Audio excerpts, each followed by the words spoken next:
Bienvenue à tous et merci de regarder Télé 50. Vous regardez votre magazine Décryptage. Décryptage à partir de Kinshasa. Vous êtes nombreux à nous regarder à Kinshasa, dans les provinces et à travers le monde. Aujourd'hui, nous allons aborder une question assez délicate puisque c'est une question qui concerne un tout petit peu le social de Congolais, la vie au quotidien. Nous allons parler du secteur de la télécommunication en République démocratique du Congo avec cette nouvelle, la hausse de prix de la connexion de l'Internet. Sur ce plateau, nous recevons John Aluku. Il est expert en télécommunication. Il est notre invité. Il va répondre à une question fondamentale. Il va tenter de répondre à cette question. Pourquoi le prix de la connexion à Internet a augmenté? Y a-t-il pression fiscale sur les entreprises de télécommunications en République démocratique du Congo? Élément de réponse avec notre invité, Monsieur John Aluku. Bienvenue et merci d'avoir accepté notre invitation. Merci beaucoup de m'avoir invité pour vous apporter quelques lumières sur la question brûlante de l'heure. Merci beaucoup. Alors, première question, que se passe-t-il aujourd'hui, Monsieur John, avec les entreprises de télécommunications? Que se passe-t-il? Avant de vous répondre, je voudrais relever un principe fondamental en matière de fixation des prix des services. C'est lequel? C'est la liberté de fixation des prix. Les prix, surtout des télécommunications, sont librement fixés par les personnes qui le rendent. Ça veut dire les entreprises de télécommunications? Bien sûr. C'est elles qui décident? Oui. Et ça se passe comme ça ailleurs? Ailleurs et dans notre pays. Parce que les télécommunications ne sont pas repris parmi les matières où l'État intervient par autorité pour fixer les prix. À savoir le transport, les carburants, l'eau et l'électricité. Ça, ce sont des matières où les prix sont strictement réglementés. Oui. Par contre, en télécommunication, les prix sont librement proposés par le fournisseur des services. C'est pas du désordre, ça? Non. Il y a, par contre, un autre principe. Lequel? Qui veut que les prix de services des télécommunications soient orientés vers les coûts. Les charges opérationnelles. Également, c'est ça, évidemment. Donc, les fournisseurs de services de télécommunications les fixent les prix en fonction du coût qu'ils supportent. Mais je crois que c'est dans les autres secteurs également, ça se passe de cette façon-là, sinon. Également. Voilà. C'est la même chose. Ce n'est pas une particularité. Ce n'est pas pour rien Oui. qu'il est fait obligation à tout fournisseur de services de pouvoir justifier ses prix en donnant à l'autorité, généralement au ministère de l'économie, la structure des prix. Oui. En télécommunication, ce principe est aussi de mise. Les opérateurs de télécommunications étant libres de fixer, mais ils doivent justifier leur prix. Nous avons en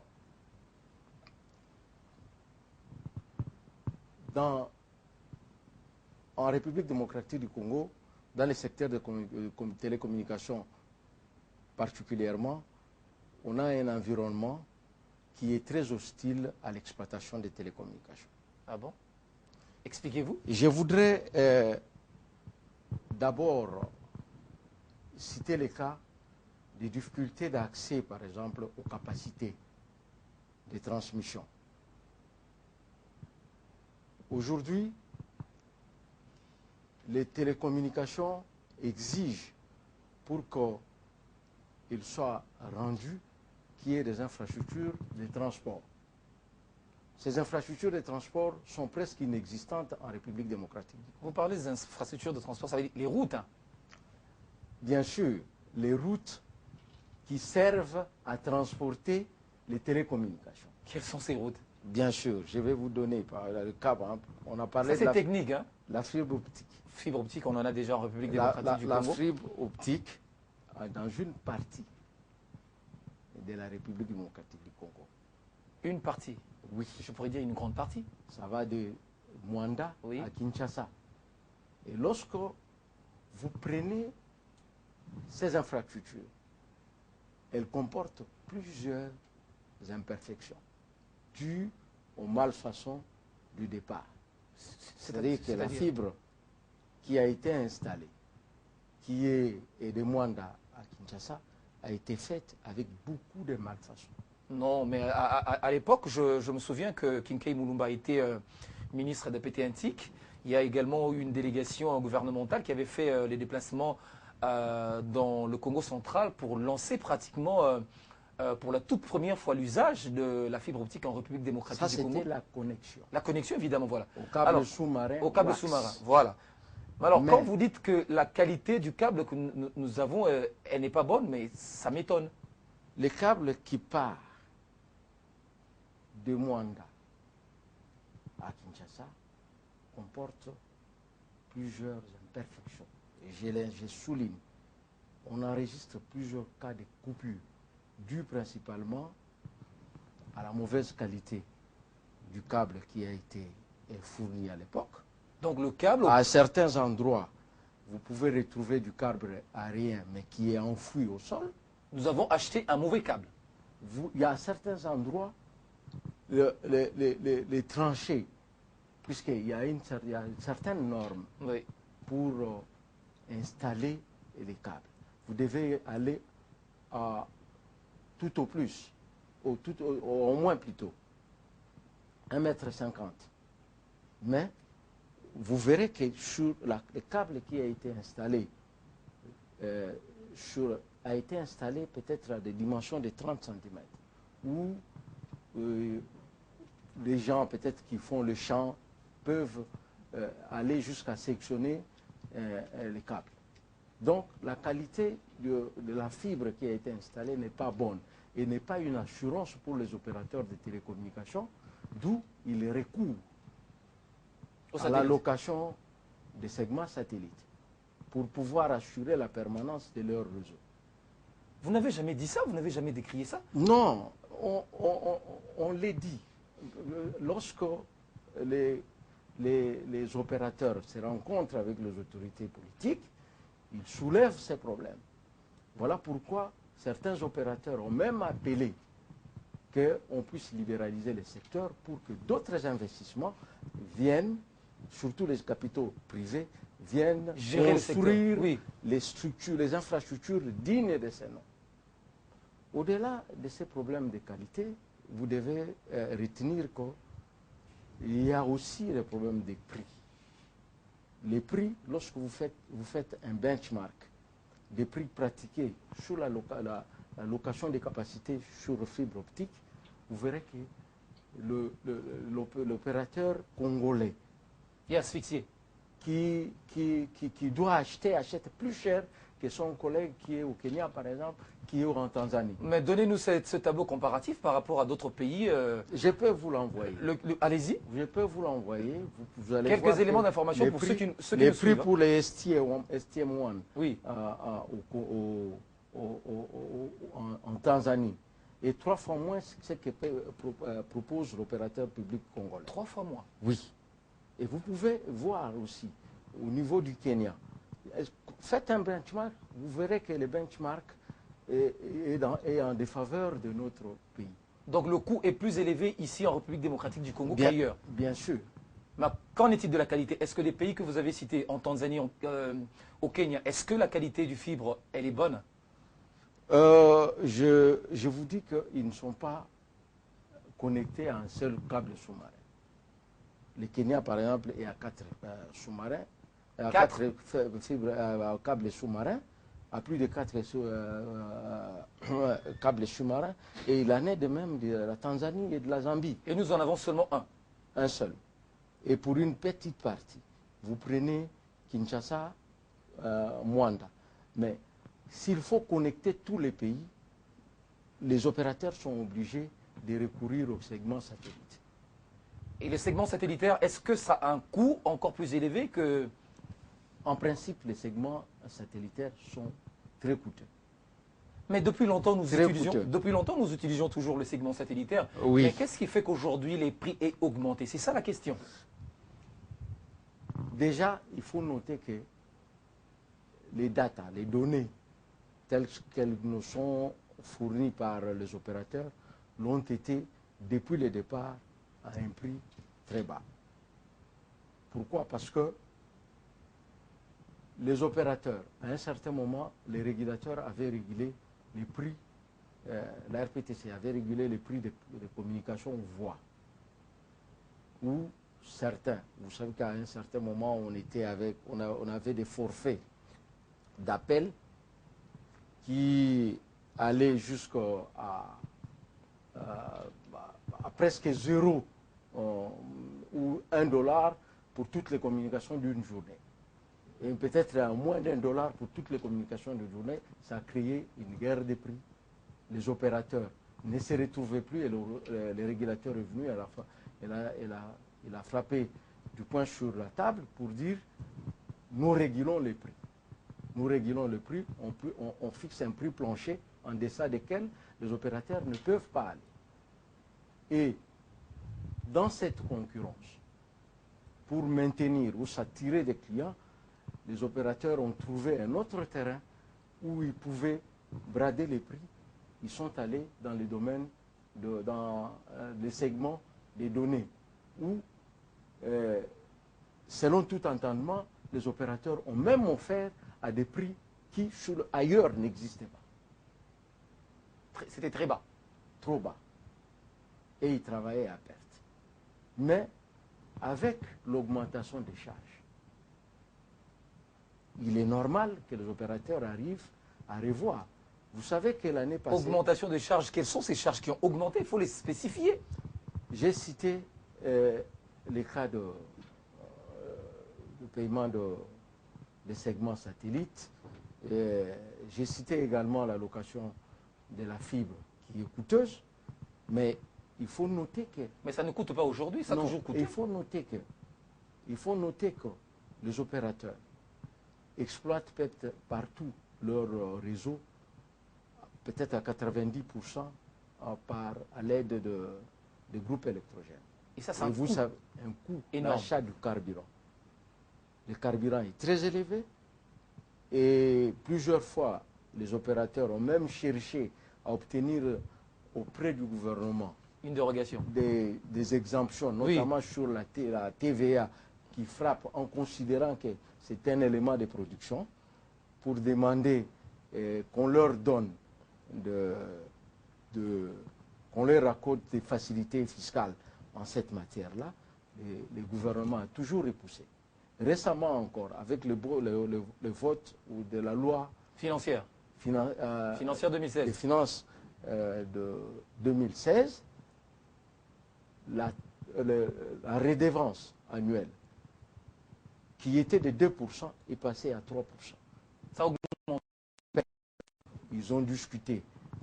J'ai fait une émission pour dire que c'était les opérateurs allaient se rabattre sur les consommateurs. Parce que cette trace-là vient toucher leurs revenus.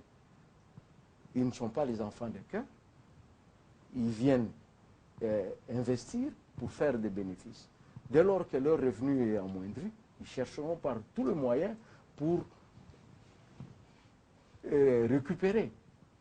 Et c'est l'utilisateur final, qui est le consommateur, qui en paiera les prix. Oui. Donc ça veut dire qu'aujourd'hui, les charges que vous venez de citer, la loi financière, la pression fiscale, oui. C'est ça qui est à la base aujourd'hui de l'augmentation du prix de connexion Internet.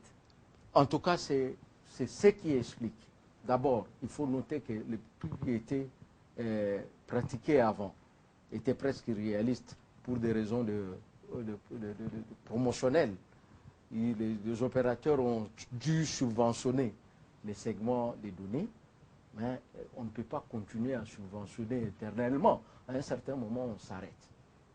Et on s'est dit non, si moi je vais maintenir mon business, je dois réajuster mes prix.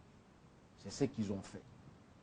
Ils l'ont fait et il arrive maintenant que, puisqu'ils ont lancé, il faut que maintenant l'autorité de régulation, qui est l'arbitre, qui a pour mission de maintenir l'équilibre du marché, et de protéger les intérêts des consommateurs, de protéger les intérêts des opérateurs, de voir si ces prix-là reflètent réellement le coût.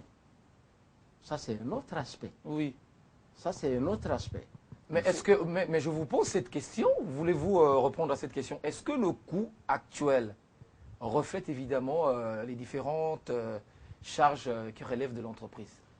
Ce qui est vrai, oui, actuellement, les coûts d'exploitation sont excessifs. C'est ça, c'est vrai.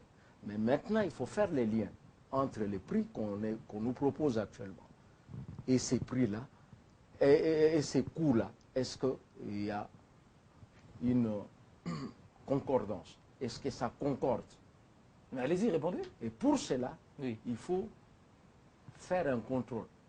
Le contrôle que l'autorité de régulation peut faire, c'est de mettre son expertise, voir si, en employant les modèles Banque mondiale, qu'on appelle les MULT ou les LRIC, pour voir si ces coûts-là reflètent, les prix reflètent également, réellement les prix. Donc ça, c'est ce que doit faire l'autorité de régulation.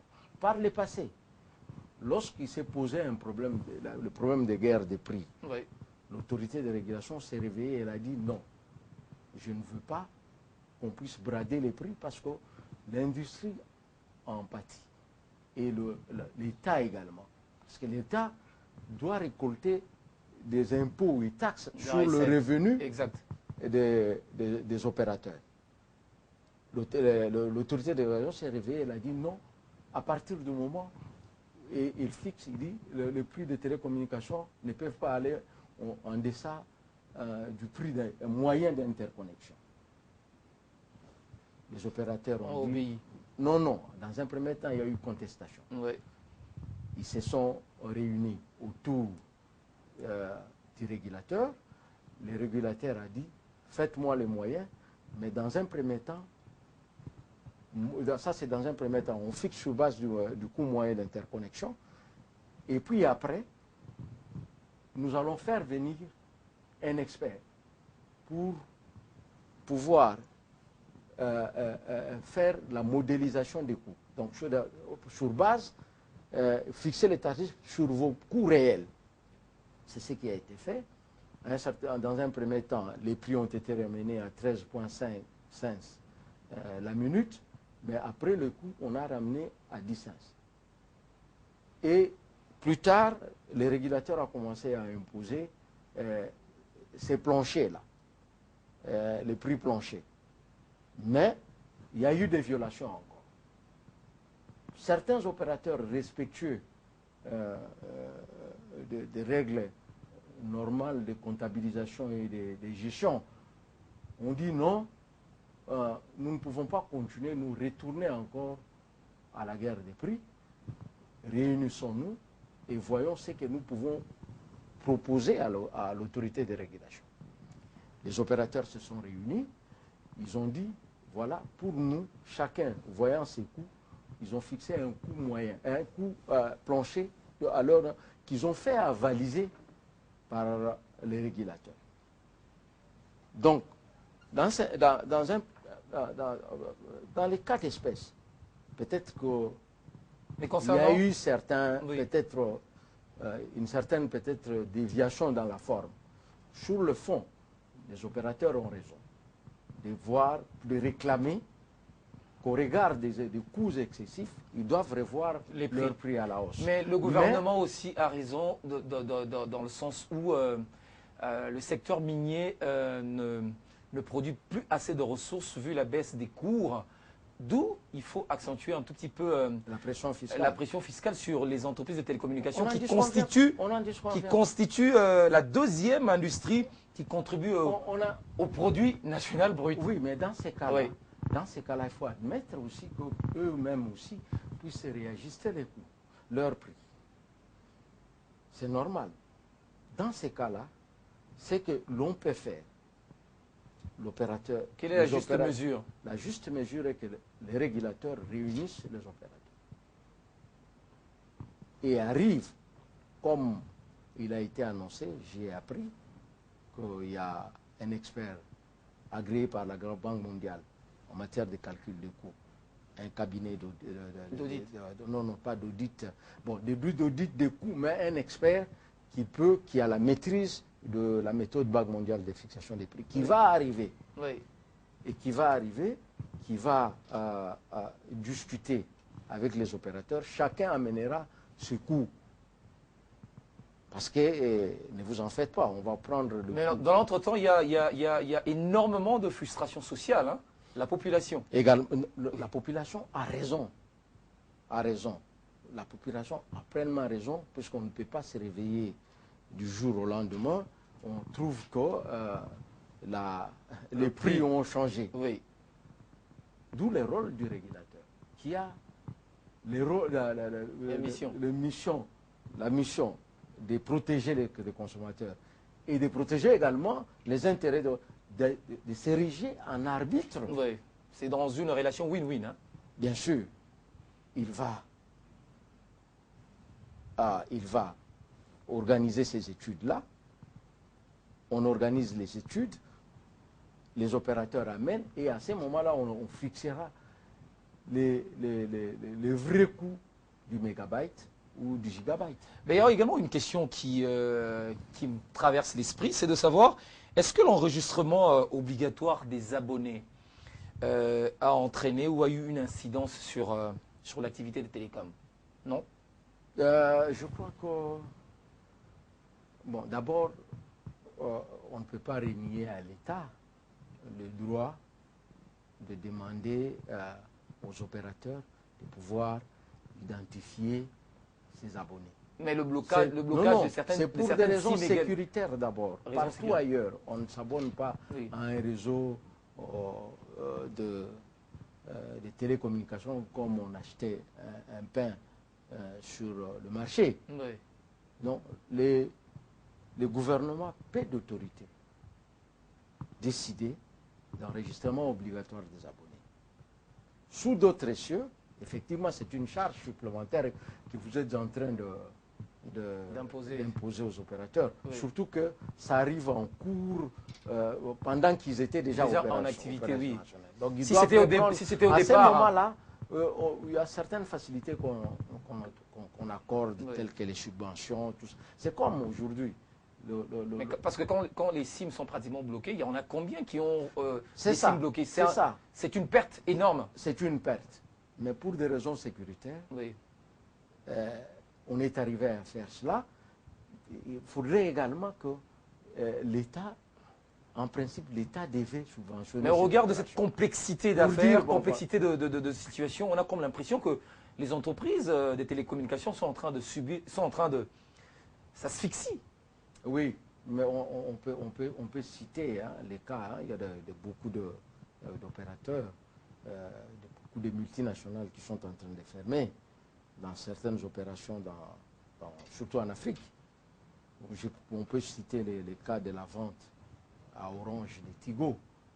À un certain moment, le coût d'exploitation était énorme. Ils ont dû... ils n'arrivent plus à faire des bénéfices. Ils n'arrivaient plus à faire des bénéfices. Ils ont vendu leur opération de... Quand on vend comme ça, il y a pratiquement certains de nos compatriotes qui vont au chômage. Hein. Mais bien sûr, ce sont des familles entières qui vont au chômage. Donc ça, ce sont des éléments dont il faut tenir compte pour bien réguler. Pour bien réguler. Pour que ces entreprises continuent à faire leurs activités. Exact, c'est ça. Voilà. Alors, autre détail important à relever avant de finir cette émission, des gens qui nous regardent en ce moment, à Kinshasa, dans les provinces de la RDC et ailleurs. Est-ce que vous avez un autre détail important, un élément essentiel à relever dans cet échange? Moi, je crois que dans la crise actuelle, puisqu'il y a une crise, l'autorité de régulation doit en principe se relever. Hein? Elle doit prendre des mesures intermédiaires dans l'intérêt aussi bien des consommateurs que des opérateurs. Hein? Et en attendant, puisque les études vont prendre peut-être 1 mois, voire 2 mois, ça peut aller à 3 mois. Et dans l'entretemps, il faut que les uns et les autres soient apaisés. Il faut qu'on apaise les opérateurs, qu'on apaise aussi les utilisateurs. Il faut que l'autorité de régulation prenne des mesures intermédiaires. Donc vous appelez en même temps à la libéralisation des secteurs comme c'est le cas avec l'électricité. Ça, c'est juste pour la crise actuelle. La crise actuelle. Mais je crois qu'à long terme, il faudrait libéraliser le secteur. À long terme, comme on l'a toujours dit, seul l'État ne sera pas installé partout. Nous sommes dans un pays continent. L'État ne peut pas arriver seul à implanter les infrastructures de transport. Il doit faire appel au privé, aux capitaux privés. Partout ailleurs, ça s'est fait. Même dans des grandes démocraties. Aux États-Unis? Ça s'est fait. Ça s'est fait. Les télécoms, qui étaient un monopole de l'État, a cessé de l'être. Non, ont cessé de l'être plutôt depuis les années 80, où les États ont libéralisé. Ce n'est plus un problème de sécurité. Actuellement, vous pouvez dire non, c'est un problème sécuritaire. Mais actuellement, les télécoms sont rendus par qui? Par des privés. L'État peut développer d'autres façons de contrôler pour qu'il n'y ait pas, à travers les télécoms, atteinte à la sûreté de l'État. L'État a le pouvoir régalien, mais pour l'exploitation des infrastructures de télécommunications, il est grand temps qu'on puisse libéraliser. Cette affaire de dire non, c'est une infrastructure, c'est une affaire de souveraineté, ça c'est une notion vieille.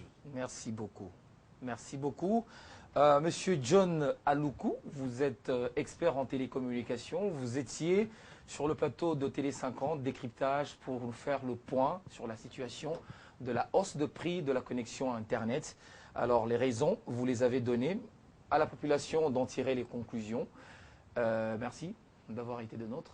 Merci d'avoir accepté notre invitation. Merci beaucoup à Télé 50. Voilà, merci à vous également d'avoir suivi cette émission Décryptage. Portez-vous bien, à très bientôt, avec le même plaisir.